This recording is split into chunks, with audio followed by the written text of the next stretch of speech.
এক ব্যক্তি তার সন্তানদের ওসিয়ত করেছেন মৃত্যুর পর লাশ যেন দেশে পাঠানো হয়, এ নিয়ে সন্তানরা বিব্রত বোধ করছেন। ইসলামী দৃষ্টিকোণ থেকে শরিয়া নির্দেশনা কি? লাশ দেশে নেওয়াটা শরীয়তের দৃষ্টিতে আপত্তি। কয়েকটা আপত্তি আছে। একটা আপত্তি হলো, নবী করিম সাল্লাল্লাহু আলাইহি ওয়াসাল্লাম বলেছেন যে লাশ যখন কারো মৃত্যু হয়ে যায় যত তাড়াতাড়ি লাশকে দাফন করো। দেশে নিতে হলে তাড়াতাড়ি দাফন করা যায়?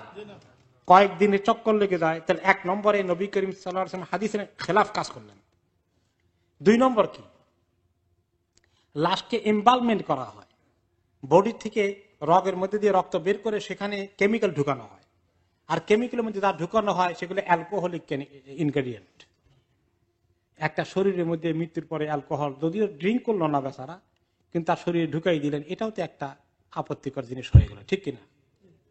3 নম্বর হচ্ছে হেলথ হ্যাজার্ডের কারণে আপনার যখন এগুলো করে তখন ডেড বডির শরীরে কতটুকুন কাপড় রাখে, এটা নিয়ে অনেক আপত্তি, অনেক কথাবার্তা আছে।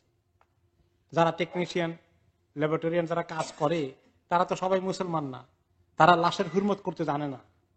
এই যে পর্দা দিয়ে ঢাকতে হবে মহিলার লাশ বা পুরুষের লাশেও, এগুলো তারা কাপড় চোপড় এগুলো ক্ষেত্রে তোয়াক্কা করে না, হয়তো আনকভার্ড হয়ে গেল। তো আপনার প্রিয়জনকে, আপনার মা বাবাকে এরকম কষ্ট দেবেন? এই জন্য ওলামায়ে কেরাম বলে ওসিয়ত করলেও জায়েজ ওসিয়ত মানা উচিত। যে ওসিয়ত কোরআন হাদিস বিরোধী সেই ওসিয়ত মানা যায় না, মানা ফরজ হয়ে যায়।